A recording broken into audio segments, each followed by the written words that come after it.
Having your favorite show be on hiatus is a grueling experience.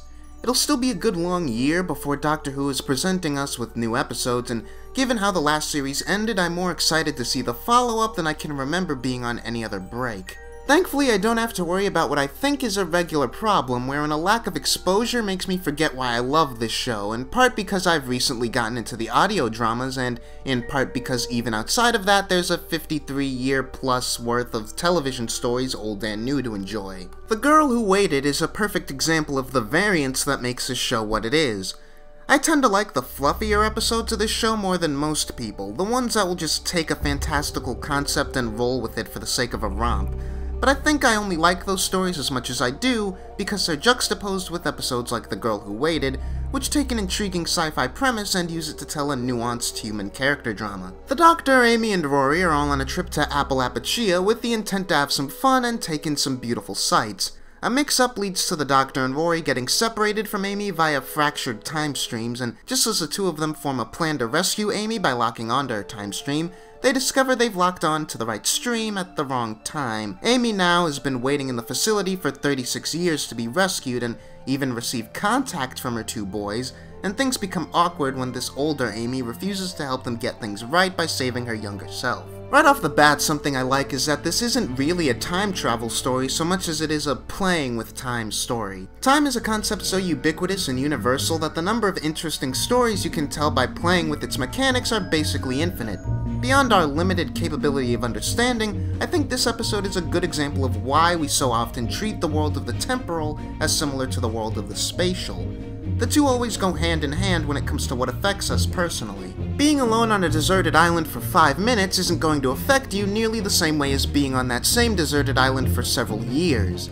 Amy has developed a natural disassociation that comes with being alone for a long time, but what makes the disconnect even greater is that it hasn't been a long time for anyone else. She eventually shows the Doctor and Rory her warm side again because she loves them both deep down, but I can't help but think about someone who spent that much time alone and wonder if she'd ever be able to properly relate to either of them long term, let alone anyone else. I think it's a mixed blessing that Amy, Rory, and the Doctor are the only characters in the episode because that question is beyond fascinating. Probably so fascinating that it would need far longer than one episode to do it any sort of justice. This woman has spent decades alone, stewing in her own hatred with nothing but machines to talk to.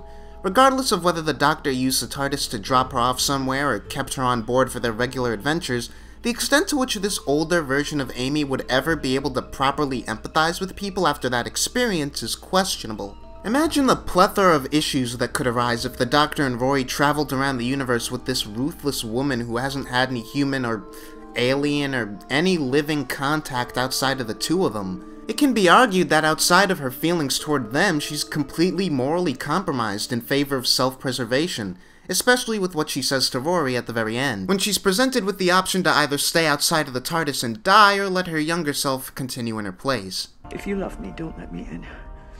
Open that door, I will. I'll come in, I don't want to die. I won't bow out bravely, I'll be kicking, screaming, fighting. Now you could argue it would be nice to see something like this on screen, an actual episode where both Amy's are taken on a typical TARDIS adventure and contrasting the two of them in a situation that's less personal. I'd love to see that episode, but it's not like I fault Tom McRae for not giving us a two-part story where that happens. Especially since I think we've got enough in this episode to highlight the effects that time and distance have on a person. Older Amy is a different person than her younger counterpart, but it takes a while for that to register for Rory and the Doctor. Rory is still his awkward, lovable self, but there's a sense even in their first interaction that he's playing up his more charming qualities to alleviate the situation. He suggests at first just getting back in the TARDIS and getting the timing right on the next trip like he thinks is just an easy fix. But the more he finds how untrue that is, the more frustrated he gets. The Doctor, meanwhile, is being his usual self, getting fixated on small details, displaying fascination with Amy's sonic probe/screwdriver, and making moral judgments on Amy for something as simple as literally disarming her robot companion, like she has any obligation to listen to him after being abandoned so long. Of course, on the subject of abandonment, there's the clear callback with this episode's title to the 11th Hour, which introduced this TARDIS crew and began the recurring theme of how being abandoned by the Doctor as a child has affected Amy. The Girl Who Waited is an episode that I think works okay as a standalone with only a little context necessary to get an engaging and understandable sci-fi tale out of it. But knowing in advance just how much Amy's abandonment issues define her and the Doctor's relationship lends even more understanding. When Amy first met the Doctor, she was a little girl in an empty house, and the Doctor comes along to promise her grand adventures and a friend to talk to and be with who, more than most other Doctors, has an attitude that would appeal to someone her age right off the bat. Then he disappears, by complete accident, getting the timing wrong on the TARDIS and showing up 12 years later.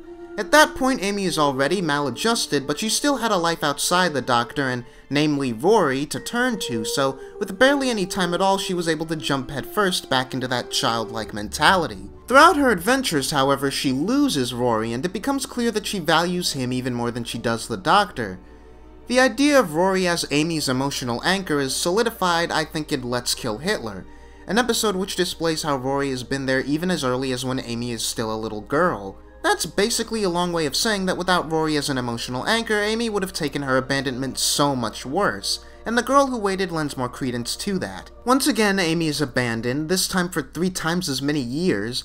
Once again, it's because of the Doctor just failing to get the timing right, and once again, it's after the promise that he'd be right back for her. And like in the 11th hour, she's rejected her former childish innocence for angry, spiteful cynicism. By the end of this episode, it's become clear that even after all this, Amy wants to default to that childishness. She wants to run away with her imaginary friend again, and above all else, she doesn't want to feel abandoned. This is something that would get highlighted again in this episode's immediate follow-up, The God Complex, which is something I'll go into with more depth whenever I eventually talk about that episode. Needless to say, that episode is in some ways a conclusion to the ideas brought up in this one, and involves a Doctor owning up to truths that he very firmly refuses to acknowledge at the end of this one. The fact that this whole ordeal can be pinned on the Doctor's carelessness is something that Rory brings up, and what I think is one of the truly great examples of dramatic acting from Arthur Darvill on this show, but I think it goes even beyond that. How do we get in? I don't know. Push a button. The Doctor's lack of care is frankly astounding, and of course it sort of has to be considering the type of show this is. If the Doctor isn't stumbling into a conflict, he's creating one, and the frequency with which this happens is what separates his need for adventure from healthy, cautious curiosity, a fact that the series has gotten a lot of mileage deconstructing for years. That said, this particular instance can be blamed just as much on Amy's carelessness, and I think that's intentional. She neglected to ask which button the Doctor and Rory pressed to get in the room, pressing one arbitrarily just like the Doctor encouraged Rory himself to do. I think that simple decision underlines how thinking like the Doctor is what landed Amy in this mess, and why she's opposed to seeing things the way the Doctor does once the years have passed. If she weren't treating the whole thing like a romp or a game, she wouldn't have made the mistake that cost her her whole life. The Doctor clearly knows he's responsible in a way I don't think Amy ever does, however, and that guilt is what's motivating him through the whole episode. By the end, it becomes clear that he's been playing both Amy's and Rory for a fiddle through the whole second half of the episode, manipulating events so he can get things back to the way they were before he made his mistake. Although guilt motivates him, I don't think it's apt to say that this is the Doctor taking responsibility.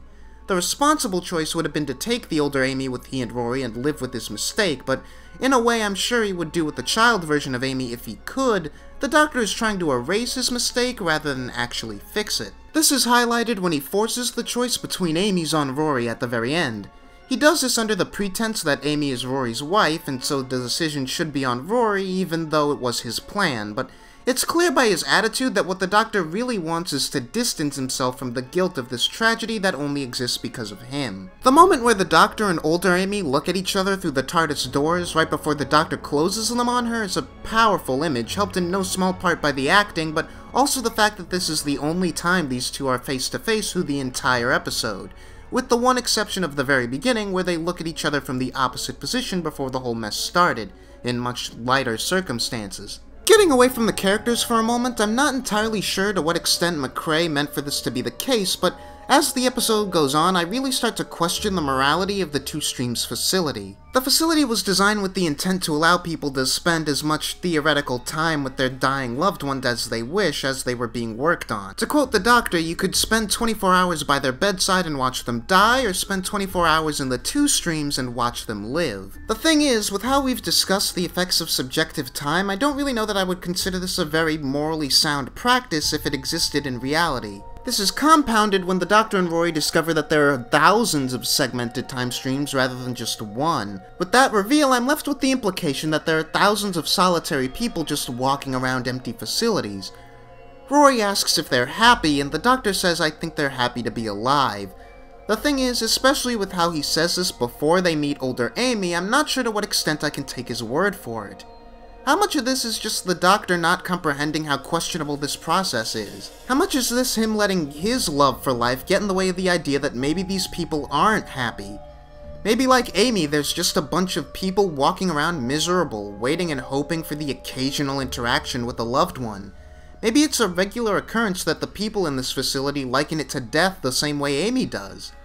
Of course, Amy's decision to keep herself alive even after she'd lost hope of rescue speaks to the idea that maybe he's right, and maybe all of these people deciding to live on even in this misery really do value being alive over anything else. The Girl Who Waited is a fascinating, heart-wrenching piece, but it's also not without its moments of lightheartedness. I honestly love how expertly the weird, pseudo-comedic moments of the episode are handled, though, since it's almost all done through small little acting tics and the use of unconventional, strange props and imagery, rather than glib, forced bits of dialogue humor that this show has occasionally been accused of doing. The crew communicating through a gigantic magnifying glass that Rory has to lug around with him is one of those aesthetic things that's just so this show, as are the robots who see and administer anesthetic with their fleshy hands. There are some moments I think were unintentionally funny, however, like the Amy's merging their time streams via the Macarena, or Rory stopping a robot by busting a canvas over its head.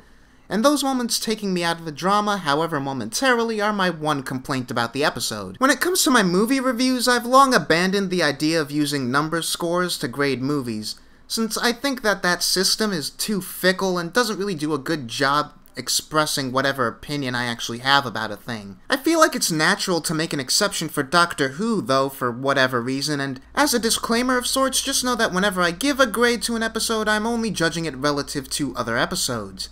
With that said, The Girl Who Waited is easily a 10 out of 10. Oh hey, check it out, that thing that I said I do where I review movies? If you're at all interested in hearing what I have to say relative to that sphere of time and space, then you can subscribe to keep up with whatever I might post. If you're just here for Doctor Who episodes though, trust me when I say that I intend to get back to doing those regularly. Linked on the screen and in the description are a couple of my previous reviews, which so far basically just amount to me defending the choice by the BBC to name Chris Chibnall as the show's future showrunner. Make of that what you will.